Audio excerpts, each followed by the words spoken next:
The position in the riverbed, like I told you, the Castelluccio, the book I showed you before, all the ancient settlement happen to be around this riverbed, and they are not on top of the hill, but they are low because they didn't want to be seen for safety.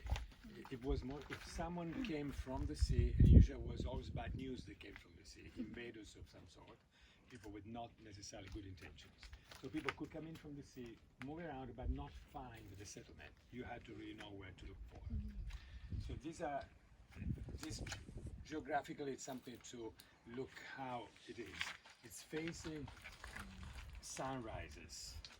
So the house is on the side, the water is down here.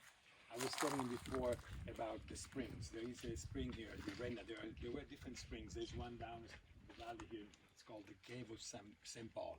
St. Paul apparently stayed there for a short time, coming from Malta. And this spring now has dried up. It's still there. The spring is there, but the water is being used by the farmers before it gets anywhere. So the landscape must have changed since that. So basically, the river that you see now dry, it's wet and full of water in the wintertime when it rains a lot. All these stones, they're so white because they just turn around. It's like an earthquake of sound, like water runs. But then in the spring, summertime, it dries up completely. And in terms of like the climate, was it the same like before Christ, like today, or? Bravo, that's a very good question. For the records that we have, it has been always like this. What changed in Sicily, the major change occurred in 200 years before Christ, 100 years before Christ, when the Romans conquered Sicily. And we had a lot of forests, and they cut most of the forests, and Sicily became then the reserve of grain for pasta and bread for the Roman Empire.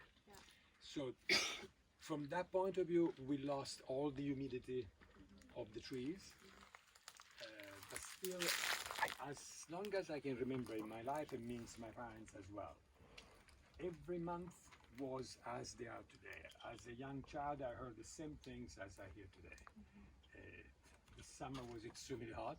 Now there are years it's more, years it's less, it rains more, rains less. But I remember Christmas being gentle, and then January, February being nasty rain and wind, and then March being again the start of spring, and we still have these seasons.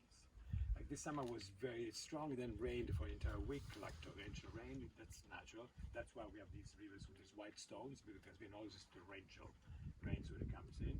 The winds have always been around. So from the climatic point of view, no specific change. The big changes occurred that affected the Mediterranean. They are like 4,000 years before Christ, 13,000 years ago. And then different millennia, we have different seasons of more or less water. But the big systems, which means that from the glaciers, the major change occurred 12,000 years before Christ. When the ice started receding to the North Pole, going up, that's when Caspian Sea and Black Sea. Are you familiar with those? Yep. Okay, we'll talk about that later in the show.